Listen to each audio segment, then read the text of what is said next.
sure the microphone's working. It is? Welcome to the Trailer Park Queen Show.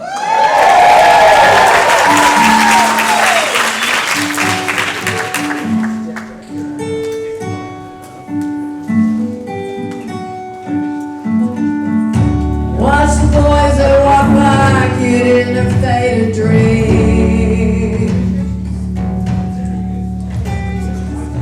I'm waiting for the real man. I want a guy like Steve McQueen. Your pays, you takes your chances, land of 1,000 dances.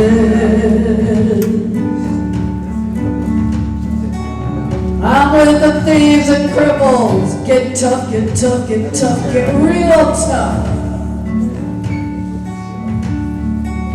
I want somebody handsome, I want somebody rich, who'll treat me like I'm something, not like some stupid bitch.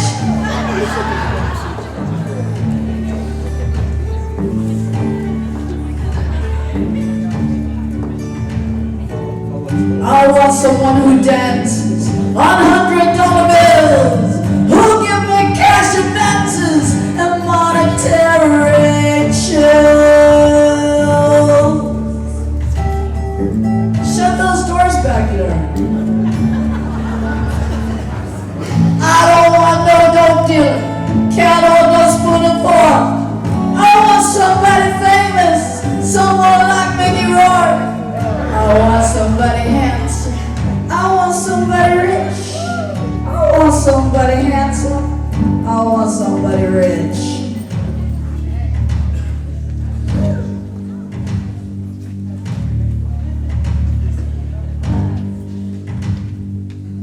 I'm just a white female with no sexual diseases. Eyes are blue and my skin is pale. I'm recently released from jail. Call me for further details if you want to. I got a boyfriend, puts the money up his nose. He kissed my fingertips, but that don't pay my rent. He kissed my sugar lips, but I know where the money went. Cocaine. Cocaine. He kissed my fingertips, but that don't buy new clothes. He kissed my sugar lips, but I know where the money goes.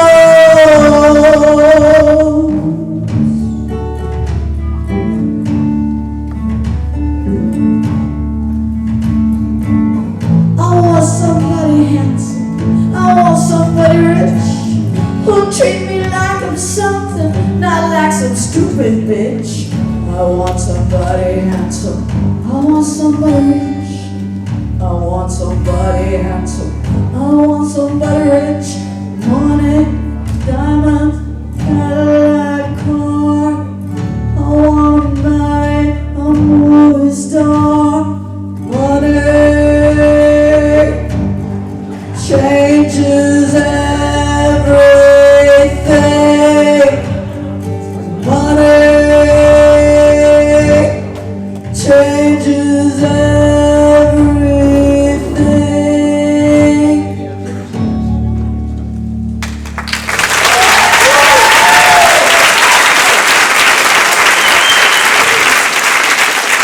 Well, thank you very much. Now, I need those doors closed back there, and I'm not kidding. That distracts me, and I do not like to be distracted. All right, welcome to the Trailer Park Queen Show. My name is TERESA Gunn, and I am not the Trailer Park Queen. Juanita LaRue is the Trailer Park Queen. Yes, so those of you who haven't been to the Trailer Park Queen Show before, Juanita LaRue is my guardian angel. She's up here with me right now. Some of you can see her, some of you can't. For the ones that can't, I'm going to give you a little description. She looks a lot like me. She has red hair and freckles. She's wearing cut-off jeans that come way up over her butt like that. She's wearing fishnet stockings and motorcycle boots. She's wearing a tight white t-shirt, and she wears her hair in little pigtails. And right at the moment, she's drinking a quart bottle of Old English 800.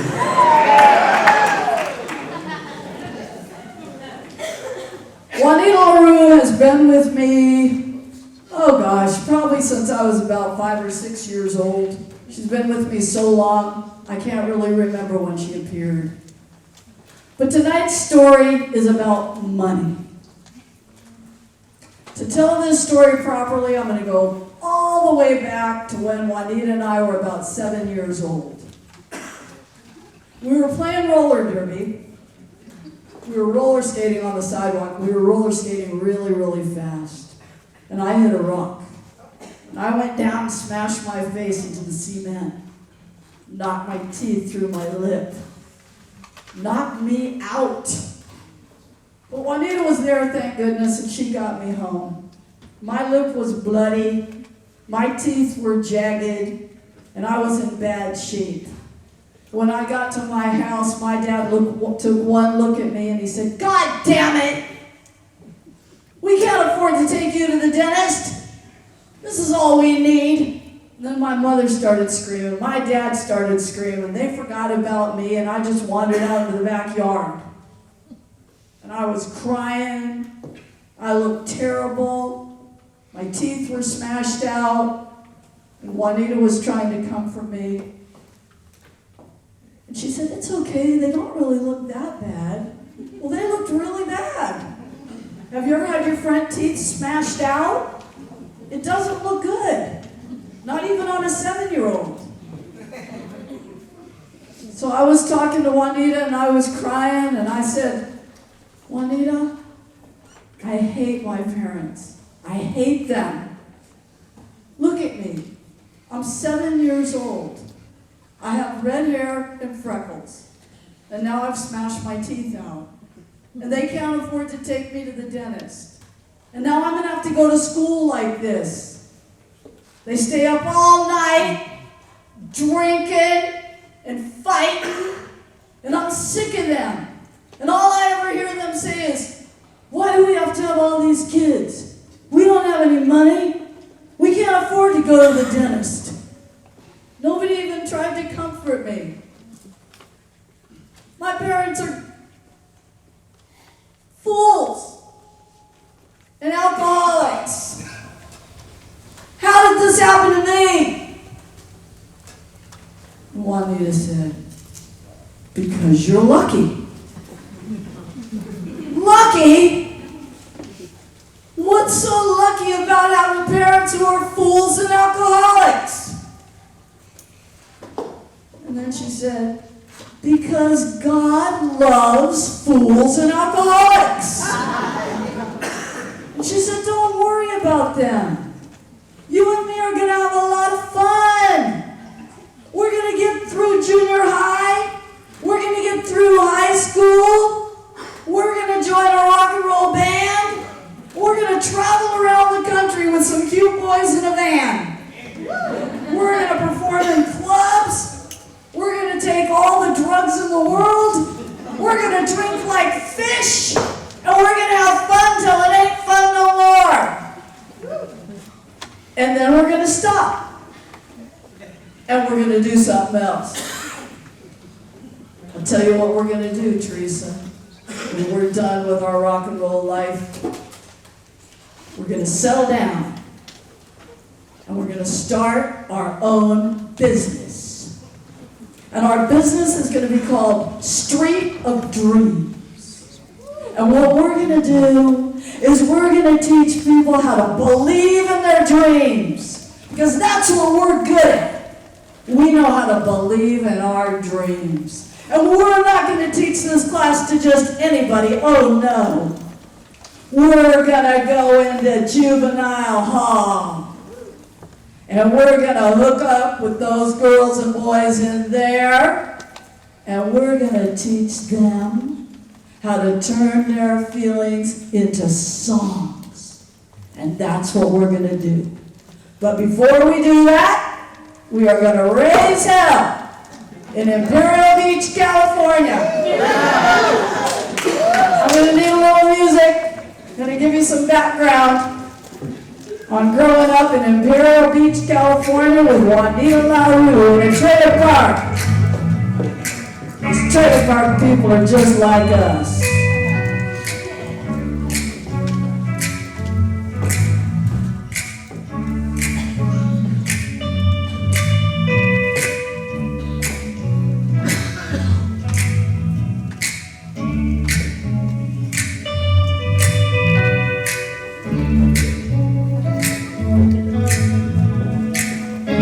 Okay, here we go now.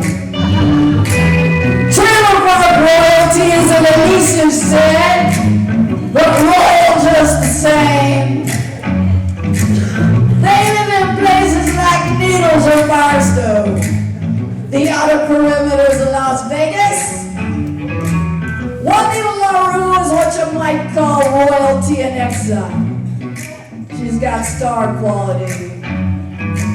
She's the kind of girl you'd expect to see on the Jerry Springer Show. We grew up together in Imperial Beach, California. We killed many a fascinating hour in the slough, harassing wetbacks and eating taquitos, writing "fuck you" on people's garage doors. It was a fabulous childhood. But we grew up and grew apart, and things changed as things do, and Juanita chose the excitement and glamour of a well-known motorcycle club. She married a recent parolee in an entry-level position. Of course, everybody knows by now that I stayed behind and graduated with honors from the North Park Academy in Nagahay.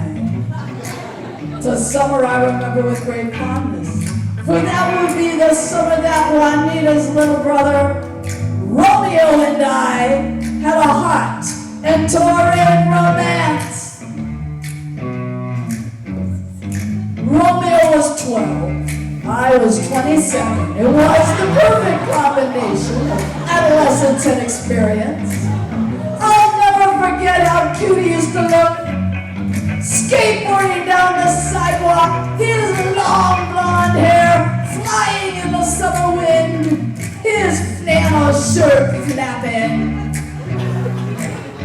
He used to wait all day long for me in front of 7-Eleven, holding 2 large cherry lime Slurpees. And I'd walk back and forth in front of him, back and forth, and I'd pretend like I didn't see him at all. Long about dusk, I'd walk flat smack in front of his face, and I'd give him a little wink. Then I'd go into the store, start trying to make my decision for the evening. Vodka, tequila, tequila, or vodka. Vodka, tequila, tequila, or wine. Heard that song on the radio, the one that always reminds me of you. Made me wanna call you on the telephone, say, let's go drinking like we used to do, baby. We'll get tequila and Dos Equis too.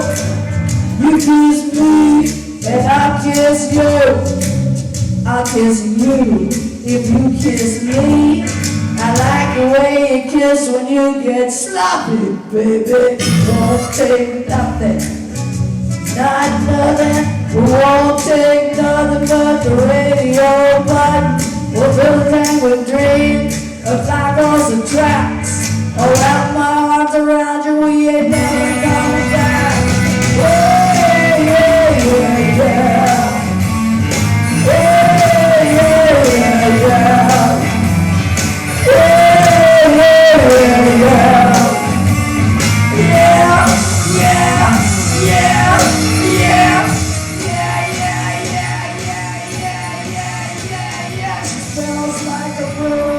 looks like a tramp. She ain't got a quarter, got a postage stamp. 5 o'clock shadow boxing all around the town, talking with the old men sleeping on the ground. Remember when we were in love? Our love was so severe. You got me on vodka and down to just beer. I think I could have made it if I hadn't gotten on gin. You're my favorite lover, baby. You're my best friend. We were in love. We should have gotten married. I'm a 3-time loser. I go for a book. I got a case of wine to take us all the way to Memphis. Forget your wife and kiddies, baby. We're not coming back.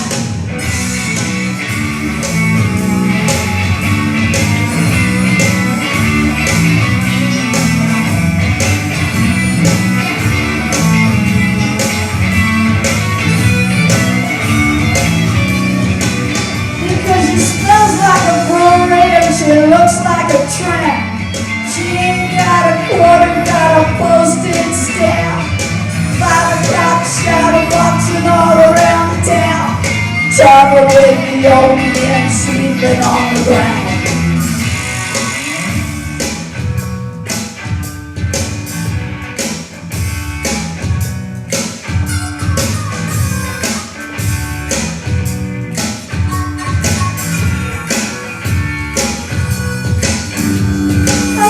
So scared when you're out drinking with me. How about I set a limit? I'm gonna quit after 3. I don't get so fucked up when I go out drinking with you. I got way back on the cocaine and I quit sniffing glue. Wake me up in your Belvedere. Hurry up, honey, get me out of here. We're building with dreams of fly crossing tracks. Around my arms around you, we ain't never coming back. Yeah, yeah, yeah, yeah. Yeah, yeah, yeah, yeah. Yeah, yeah, yeah, yeah. Yeah, yeah, yeah.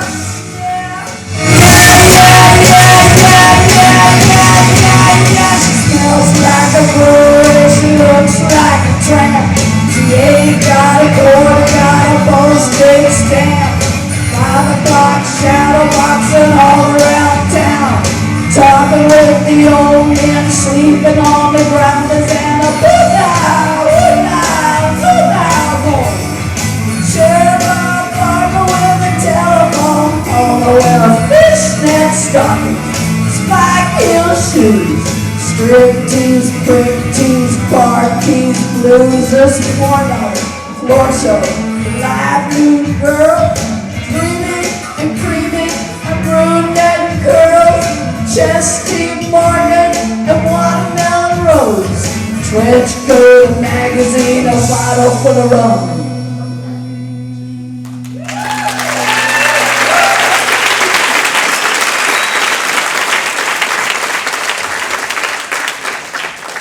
Okay, so that gives you the background on me and Juanita.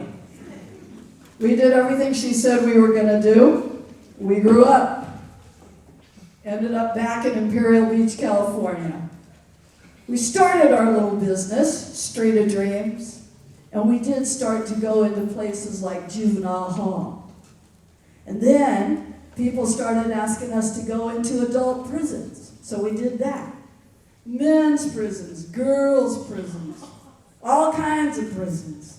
And you know what? The prisoners really loved me and Juanita. They liked what we had to do. And what did we have to do? We got to show them how to feel things. And we got to call that Street of Dreams. We did that for a couple of years. And we liked it. And one day, out of the blue, I got a phone call. To this day, I don't know who called me. But it was a woman, and she said, "Hello, is this TERESA Gunn?" And I said, "Yes, it is." And she said, "Are you a singer and a songwriter?" And I said, "Yes, I am." And she said, "Well, we've got a girl down here in juvenile hall. Her name is Lucky. She's got about a second grade literacy rate, and she's 16 years old. We'd like to be able to advance her to the 9th grade, but we can't do that because she doesn't have enough credits. We were wondering if you'd come down here and teach her a songwriting workshop. We could give her 3 credits and then advance her to the 9th grade. Would you be willing to volunteer your time to do that? And I said, well, yes, I would. And so I did. I went down to the juvenile hall, and they brought me into a room, and there was a table and 2 chairs. And I sat there and I waited. And after a while, they brought in this 16-year-old girl. And they sat her down at the table next to me, and they gave her a pen and a piece of paper. And then they left us there. And I introduced myself. I said, my name is TERESA Gunn. I'm a singer and a songwriter. And this class is called Street of Dreams. And I said, and what is your name? And she said, my name is Lucky. Why ain't I lucky now? And then she just glared at me. And I didn't have an answer for her. I said, well, I don't know why you're not lucky, but I'm here, and by the time we get done, you're going to have 3 credits, and you're going to be able to move on to the 9th grade. So how we're going to do this class is you're going to write, my name is, my age is, my challenge is, my dream is. So she wrote, my name is Lucky, my age is 16, my challenge is get my little boy back, and my dream is to survive. And so I said, Lucky, we're going to spend 12 weeks together, and we're going to talk about your life. And at the end of that time, we're going to organize our experiences into a song. So let's just get to know each other a little bit. Why don't you tell me about why you're locked up? She said, attempted murder. Attempted murder, can you believe it? Do I look like a killer to you? I wasn't trying to kill him. Just wanted to knock him down. Take his money. Yeah, well, let me back it up a little bit here, okay? See, my boyfriend Robert and me, Robert's my baby daddy, well, we needed some money. We didn't have any money, so Robert said, I know, let's go over to the casino. I'll hide in the parking lot. You go inside and find the drunkest guy you can find. And then lure him out here into the parking lot. We'll knock him down, and we'll take his wallet. So I went into the casino, and I found this really drunk guy. Kind of old, a little out of shape, drunk as hell. And I lured him out into the parking lot. I said, wait a minute, Lucky, what do you mean you lured him out into the parking lot? What do you mean by lured him out? She said, no. I lured him out. Sex! I lured him out of the parking lot with sex. So I got him out there, and Robert hit him in the head with a baseball bat. He didn't mean to hit him in the head. He meant to hit him in the back. But his swing was a little bit off. Anyway, the guy went down. There was blood everywhere. We got his money, and we got the hell out of there fast. But the police caught up with us. I got locked up. They took my little boy away. Robert got locked up, and now I'm here. I said, well, Lucky, what did you want to use the money for? And she just looked at me like I was crazy. And she said, diapers. She said, well, they came and got him. Child Protective Services, my little boy. And I don't know when I'll see him again. Because I'll tell you what's going to happen to me. I'm going to be here for a while, not too long, because nobody's ever in juvenile hall for very long. Then they're going to send me over to GRF, Girls Rehab Facility. I'll be there for 18 months or 2 years. Then I'll go into foster care, and I'm going to run out of there as fast as I can, because I hate those people already. And that's what it's going to be like. And that ended our first session. And I went home and I was talking to Juanita about it. And I said, Juanita, this girl looks like she's 10 years old. I mean, she just is cute as a button. The cutest little thing you ever saw. Why would a little young girl like that be luring a guy out into the parking lot with sex? And Juanita said, grow up, Teresa, are you kidding?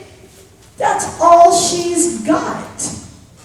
Actually, it was pretty inventive if you think about it. It was kind of a smart way for her to try to get somebody. If they hadn't have gotten so violent with the guy, they could have nabbed his wallet and probably gotten away with it. So the next day, I went back to juvenile hall. And I was sitting there and I was talking to Lucky and she was talking to me. And she reached up and she pushed her hair out of the way. Just like that. And when she did that, her sleeve fell away. And I could see that there were hundreds of scars on her arms. Razor blade scars. Terrible scars. And it looked like they went all the way up her arms. And she saw me looking at her scars and she said, oh, are you looking at these? And I said, yeah. And she said, you see these 3 real deep ones right here? And I said, yeah. And she said, well, let me tell you about the other ones first. You see, I started cutting a long time ago. It hurts some people when they cut themselves, but it has the opposite effect on me. It makes me feel calm.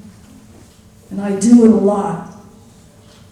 But see these big long scars on my wrists? That's a different story.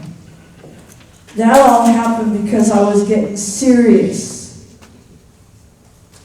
I was staying in a welfare hotel with my mom and my little boy. When my mom gets her check, we don't see her for weeks. She disappears. So I was at the hotel room with my little boy.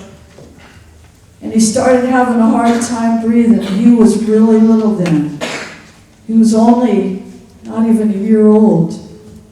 And I picked him up and I patted him and I could hear that he was congested. And he put his little arms around my neck and I could feel his soul go into mine. And he couldn't breathe and it was getting worse and worse and worse and I didn't know what to do. Because I was there at that welfare hotel all by myself. And I didn't have any money. I didn't have anybody to call. There was nothing I could do. And so finally, I went out on the street and I started looking up and down the street and I could see that we were kind of near Mercy Hospital. So I picked up my little boy and I bundled him up. And I walked over to the hospital and I walked into an emergency. And they said, you have insurance? And I said, no, I didn't, but my little boy is really sick. He can't hardly breathe. And they saw him, they could see that I was telling the truth, and they took him in. And they put him underneath an oxygen tent right away. And they let me come with him for a while, and then they took him in because he was really sick. He had to have medicine. And the doctor came out to talk to me. And he said, why'd you wait so long to bring that little boy in here? I don't know. You should have brought him in days ago. He's got pneumonia. That little boy is really sick. I know he's sick. That's why I brought him in here. He's sick. His lungs are full. He might not even make it through the night. You should have brought him in days ago. What kind of a mother are you? And Teresa, I just looked at him and I was thinking, what kind of a mother do you think I am? I'm a 15-year-old mother, that's what I am, but I didn't say that. And then they sent me home. Home? The welfare hotel? So I walked back there and I sat down on the bed. And I got out a blade. And I started talking to God. And I said, God, you made me this way. You know that little boy is the only thing that I have. You know that I'm a good mother. You know I'm poor. That's all that's wrong with me, is that I'm poor. God, if you're going to take my little boy, you're going to take me. He's not going to heaven without his mommy. If he doesn't make it through the night, open the gates of heaven wide for me and my little boy. Because I won't stay here without him. I'm his mother, and I'm going with him. And then I started to cut real deep. And that's when it happened. Teresa, I was visited by an angel. I was. First, I just heard her voice. It wasn't like a human voice. It was like this voice in my mind. And it was this beautiful voice. It was a calm voice. It was a voice of a very calm mother. And she said, put the blade down, honey. Put the blade down. And I did. And she said, it's gonna be okay, sweetheart. It's gonna be okay. It's gonna work out. And then I saw her. She began to materialize. And she had her hand on my leg.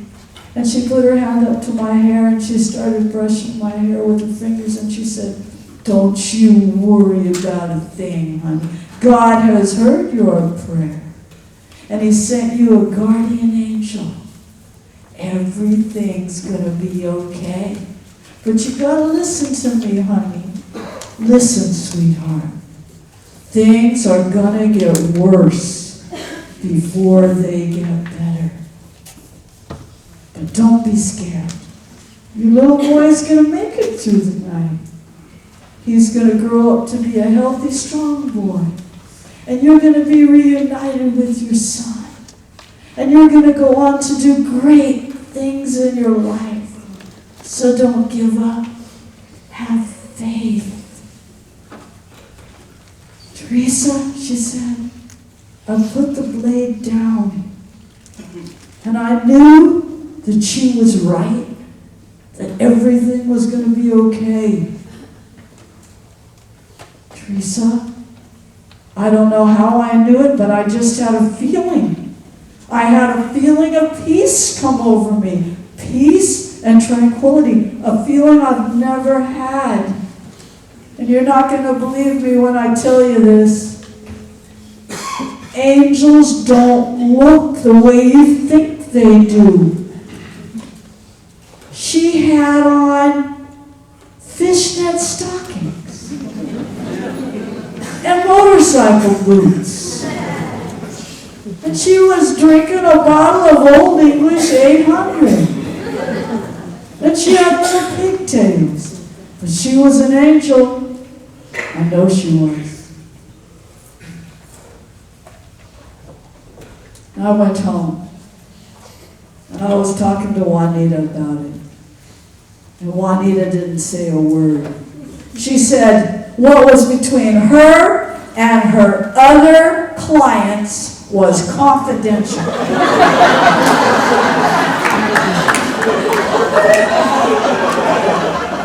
I said, come on, Juanita.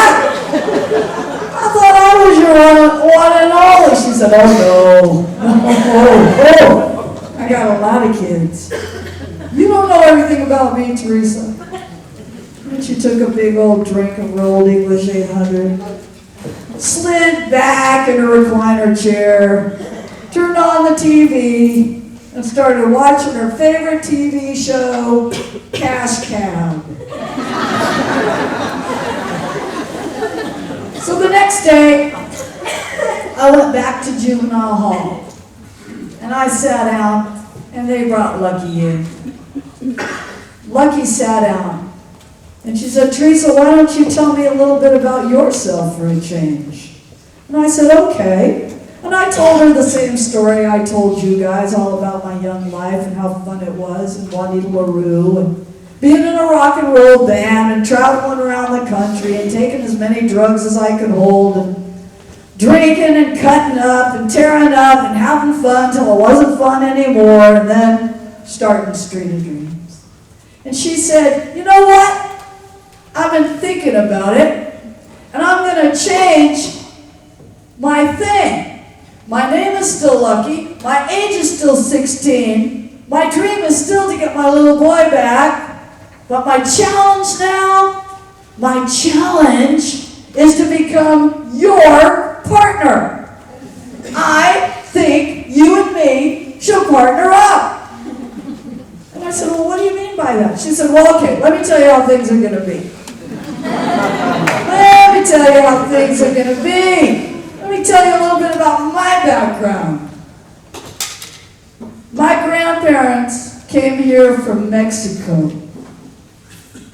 They crossed the border. They were young. My grandparents were together since they were 13. They had to work hard picking lettuce.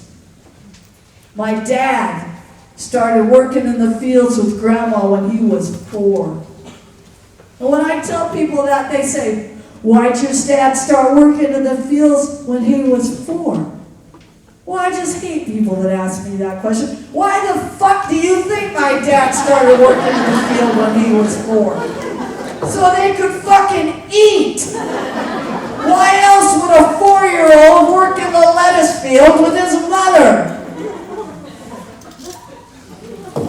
I hate stupid people. And I hate school. School, they always make you do stupid shit. Not tired of doing stupid shit. Look at me. I'm practically illiterate. I've been in foster homes. I've been in juvenile hall. I've been in group homes. I've been homeless. I can't even barely read and write. Obviously, I'm smart. I know how to get money when I need it. I think me and you should partner up. I could be your intern. That's right. I could be your intern. You could pay me. Yeah. All right. So Grandma and Grandpa and my dad are working in the fields. We'll back it up a little bit. Well, my grandpa, he drinks, right? Grandma drinks too. We all drink. We all drink in my family. We do a lot worse than that. Grandpa goes out drinking one night, gets stabbed, gets killed. So it's just Grandma and my dad by then. Okay? So things get hard for them, Teresa. Hard. My dad grows up. He starts going to jail right away. First juvenile hall. Then camp him. Then when he turns 18, he starts doing real time. When he gets out, he meets my mom. They get married. They have me. I get to be about 10 years old, and my dad decides he's going to go over and shoot his enemy. He's drunk. He puts me in the car with him. I should have stopped him, Teresa. He was drunk. We drove over to his enemy's house. He got out of the car. I should have stopped him, but I didn't. I heard 3 shots, and his enemy was dead. The police came. They took my dad away. They took me away. I had to stand trial. I didn't snitch. I didn't say a word. I kept my mouth shut. My dad is doing a life sentence. And that's when my mom went really crazy. That's when the shit hit the fan. We barely ever saw her anymore after that. Me and my little brothers and sisters, and then I got knocked up. Robert's my true love. Robert, the love of my life. Robert, my real hero. I have his name tattooed right here, Robert. When we turn 18, we're going to get married. Robert's the only person who's ever been nice to me. We're going to make a family. Me and Robert, our little boy. So this is what's going to happen, Teresa. I'm going to be here for a while, then I'm going to go to GRF. Then they're going to put me in a foster home, and I'm going to run away from there. Okay? We're going to go around like that for a few years. So this is what I think you should do. I think you should hire me and stick with me. Juvenile hall, GRF, foster care, wherever I go, you pay me. Because I think that you're onto something with Street of Dreams. And I think maybe you just know what you're doing, but there's something you don't know that I know. I know how to communicate with kids in juvenile hall. And you're not that good at it. I mean, you're okay. But you know, you've been coming around here for weeks, so we don't have a song yet. So when are we going to write a song, huh? I said, well, we can write a song right now if you want to. She said, well, I want to. I said, but I just don't have quite enough information yet. What do you want people to know? What do you want people to know about you? And she said, well, I've had a lot of trouble in my life. My mom's on drugs. My dad, he's not in my life. I'm a teenage mother. A teenage mother on my own. Me and my baby. We're just like anybody else, but we don't have any money, and we don't have any family, and we don't have anybody to help us. But I want to tell you something. When you see my little boy, you're going to see right away he's smart. He's smart. He's sweet. You can see the intelligence in his eyes. And if you stick with me, Teresa, and you help me get through college, and then we'll get my son through college. Robert will get a good job. My little boy just might grow up to be the president of this great country. It could happen. I said, hold up, Lucky. We got enough stuff here for a song. Let's see what we can do about it. I said, let me process this for a second. Let me take everything you've said and run it through my mind for a minute. I'm going to run it through my mind, and then I'm going to run it through my heart. Because it's a long walk from your mind to your heart. I think I'm going to need a little bit of music here. Feel a song coming on.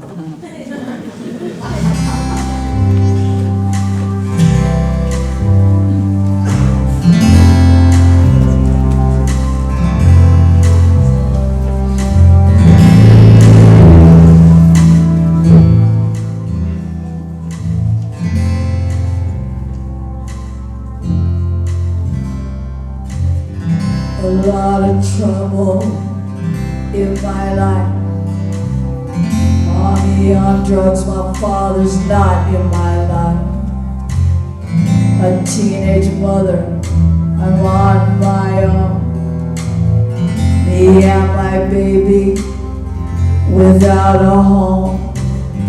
I still believe in a better life. A pretty house for my baby and me. Educated, safe, free. Just like the Statue of Liberty. I am the Statue of Liberty. Go on and take a good look at me. My son or daughter might just grow up to be the president of this great country. This country's built on my mother's tears, every heartache of my father's years, the generations that try and fail, beat down, locked up, forgotten in jail. Bring me your wounded, your refugee. Bring me your broken-hearted people like me. Give me your children, give them to me. This country's built on a street of dreams.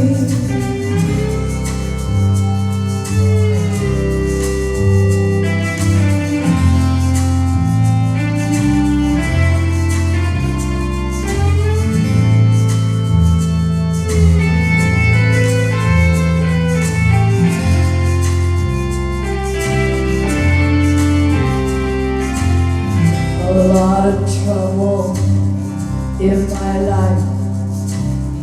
Mommy on drugs, my father's not in my life. A teenage mommy, I'm on my own. Me and my baby, we ain't got no home. I still believe in a better life, a pretty house for my baby and me. Educated, safe, free, just like the Statue of Liberty. I am the Statue of Liberty. Go on and take a good look at me. My son or daughter might just grow up to be the president of this great country.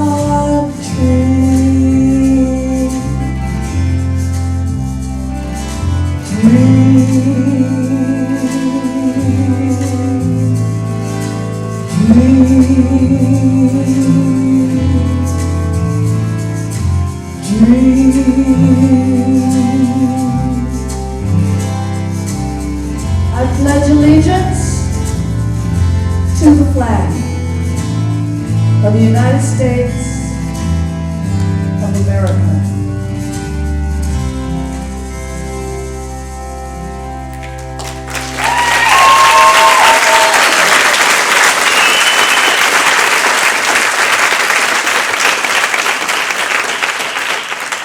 When I went home that night, Juanita was sitting in her chair watching TV like she always was.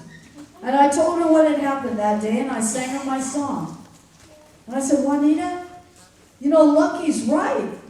I should hire Lucky, and Lucky should be my assistant. She's the perfect person. We could stick with her.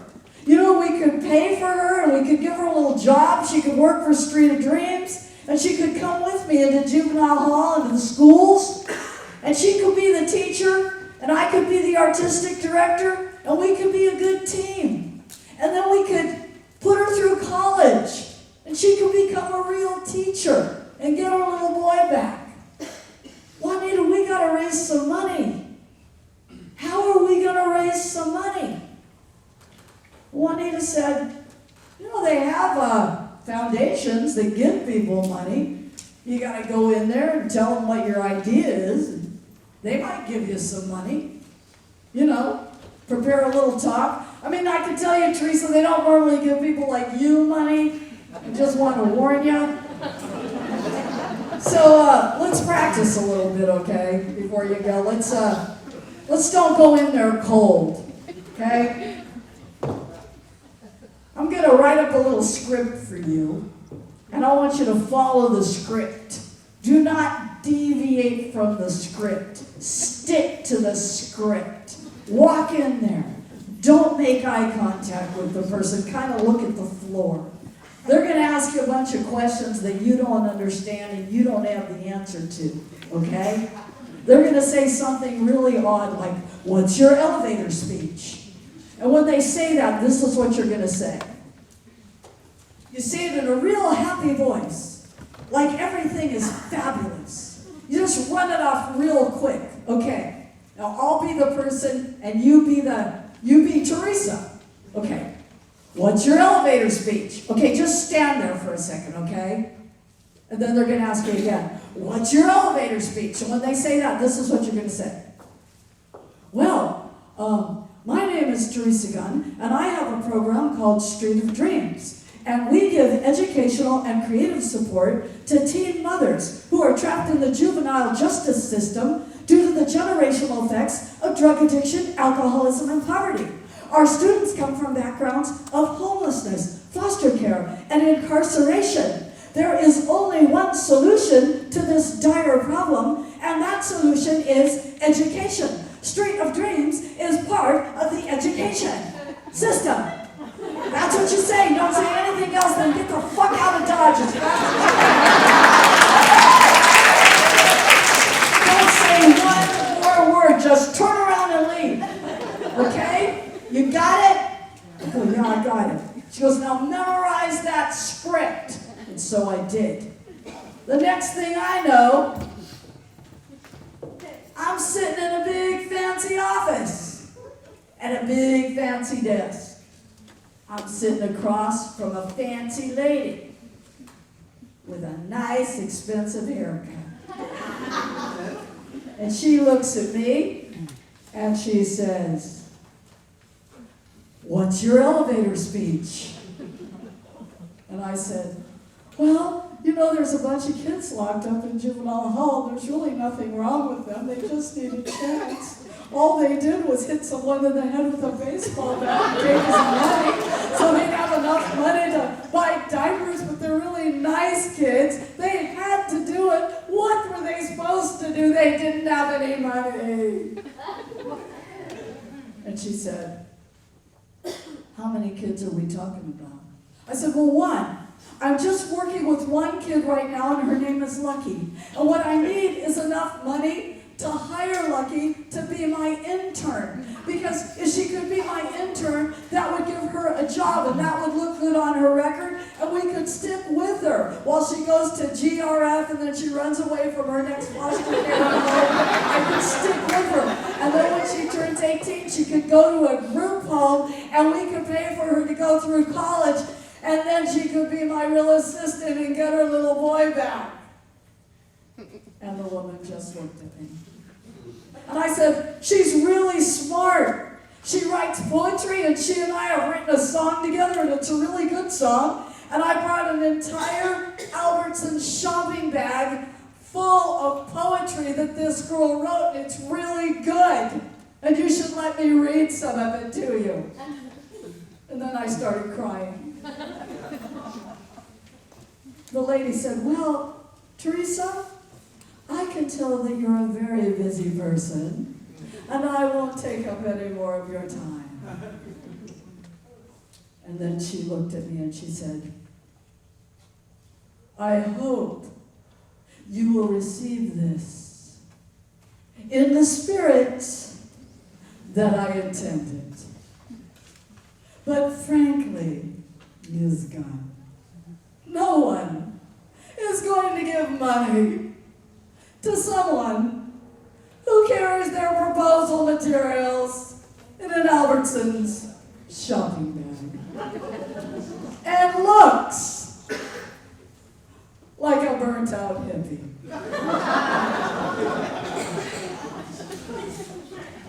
And I said, well, I hope you'll accept this in the spirit that I intend.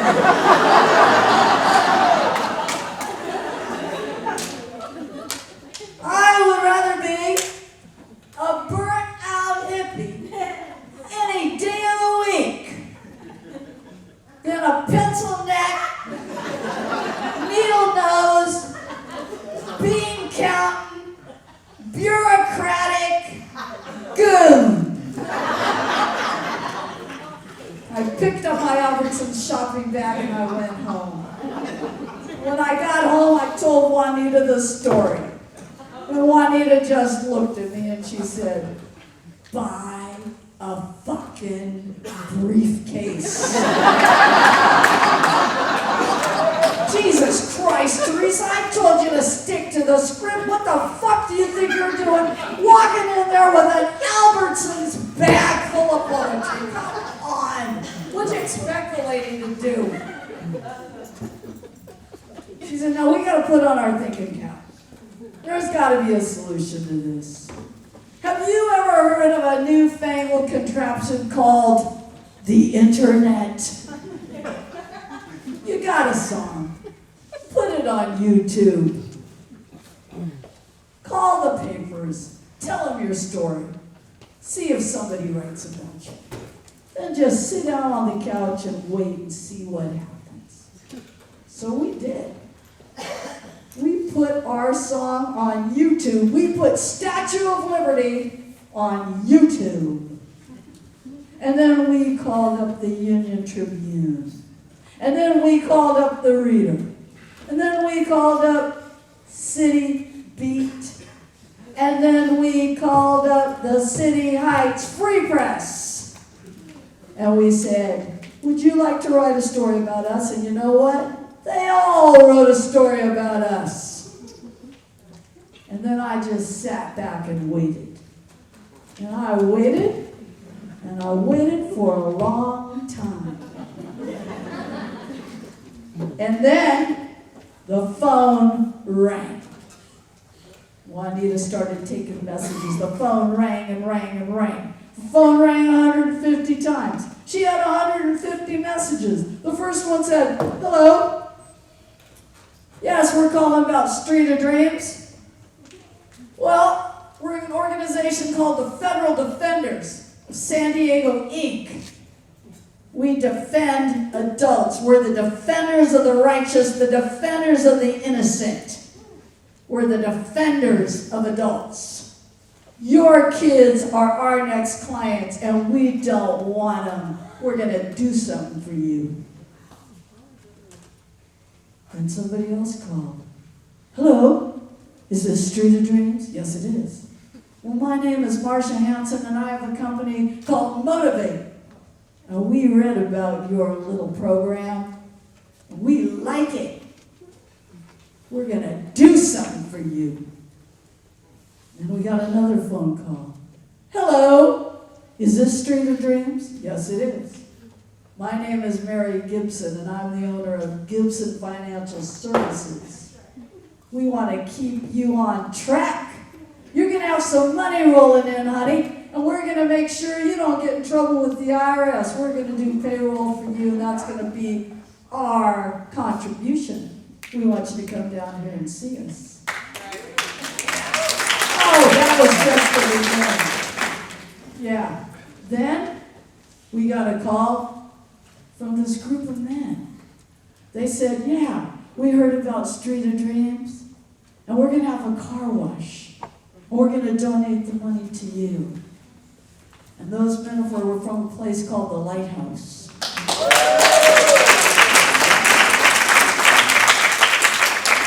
And then we got a call from a group of women. And they said, yeah, we're a group of women. And we know what it'd like to be in juvenile hall and GRF and other places too, Las Colinas. We don't know what we can do, but we can suit up and show up, and we're behind you all the way, and we're from crap. That's right.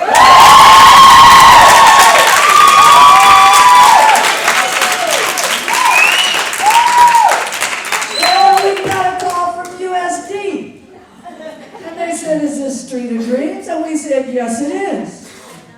And they said, well, we're a bunch of students. We're idealists.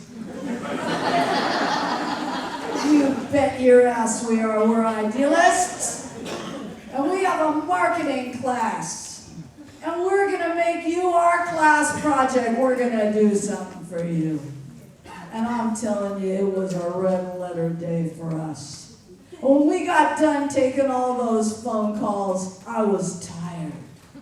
And Juanita looked at me, and I looked at her, and she said, Teresa, you know what you are?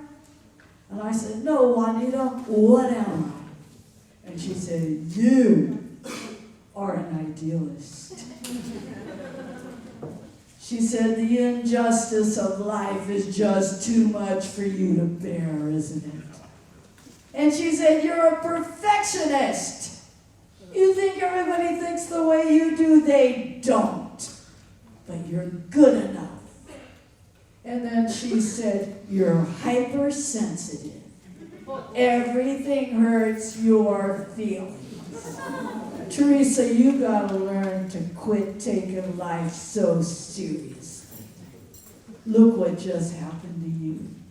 Look at the miracle that just happened to us.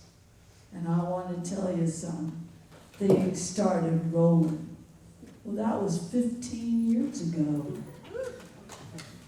Don't you want to know where Lucky is now? Yes. Say, whatever happened to Lucky? Whatever happened to Lucky? Well, you know what happened to Lucky. Lucky is now my assistant. Lucky got through juvenile hall. Lucky got through GRF. Lucky ran away from a couple of foster homes. Then she turned 18 and got into a group home. Then she went to college. And today, Lucky and Robert, the love of her life, her baby daddy, are married. Their baby is 15. Lucky is a graduate of Street of Dreams. She's a high school graduate. She's a college graduate. And she's working on her master's degree.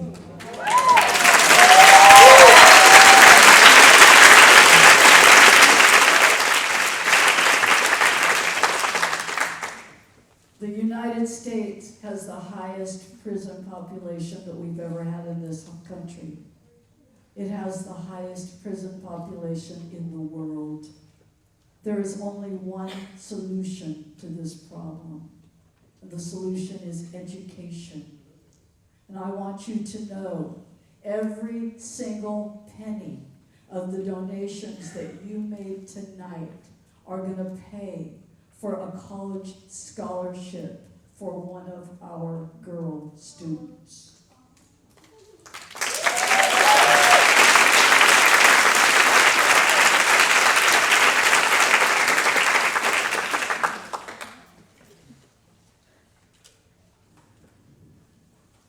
When I go to bed at night, I lay my head down on my pillow and I say my nightly prayers.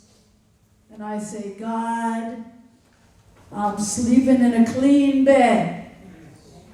I got a roof over my head. I got food on the table. I got money in my pocket. And I can go to the dentist anytime I feel like it.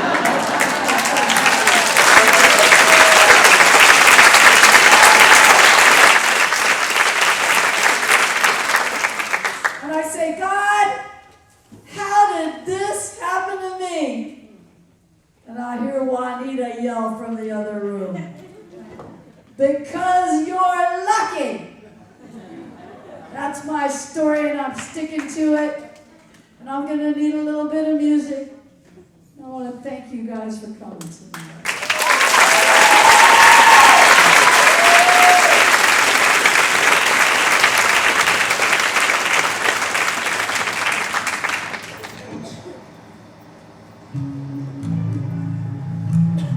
I want to welcome my friends from the Lighthouse. I want to welcome my friends from Crash.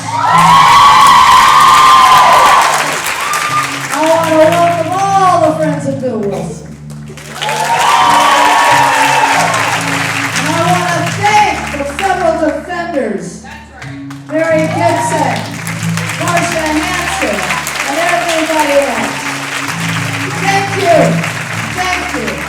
The last time I saw Juanita LaRue, she was sunbathing in nothing but a birthday suit.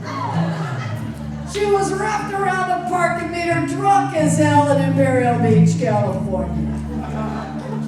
Bringing praise and recognition from the enthusiastic gang of military officers who had gathered around to cheer her on.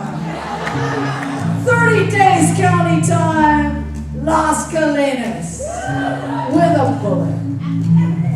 When I leave this place tonight, I'm heading south with a nameless yet exotic welder from the shipyard.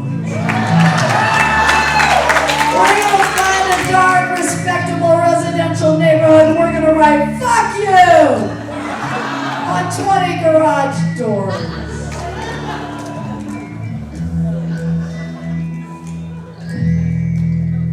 All my bags are packed, ready to go. I'm standing here outside your door, and I hate to wake you up to say goodbye.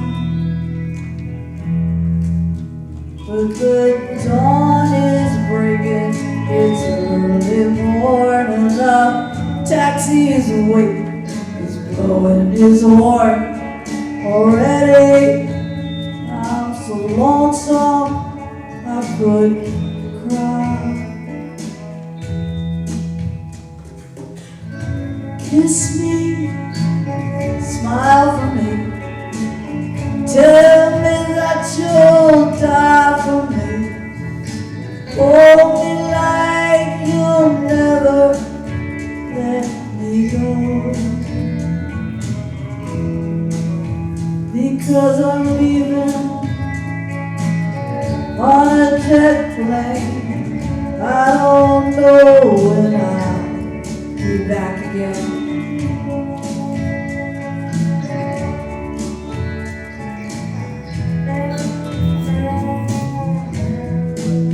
There's so many times I let you down, so many times I've played around.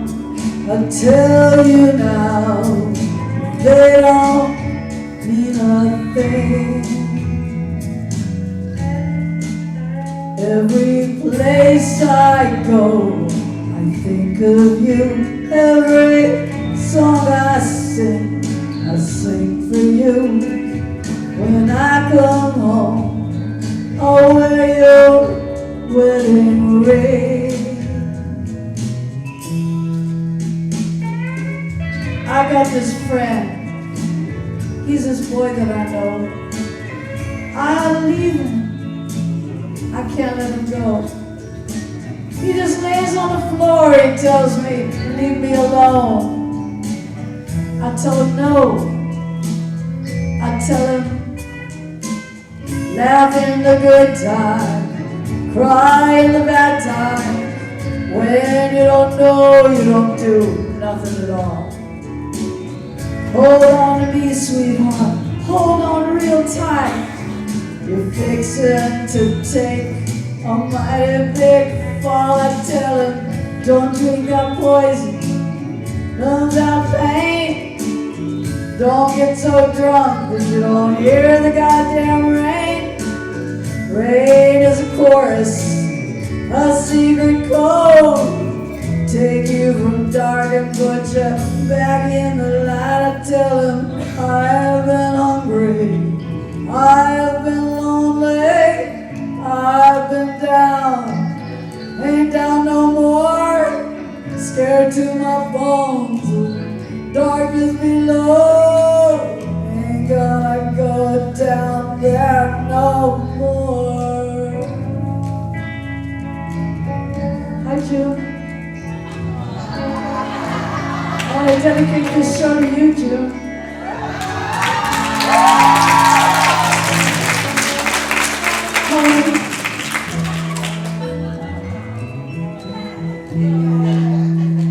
Now the time has come to leave you one more time.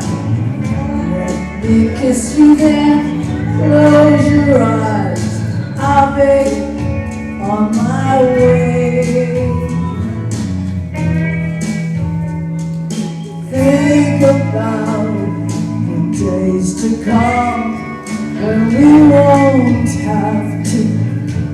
alone about the time I won't have to say.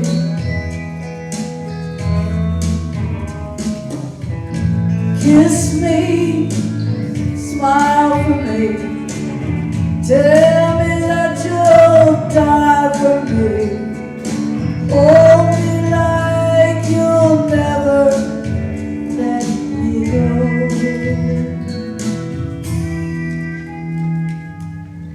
I've been hungry, I've been lonely, I've been down, ain't down no more. Scared to my bones in the darkness below. Ain't gonna go down there, no.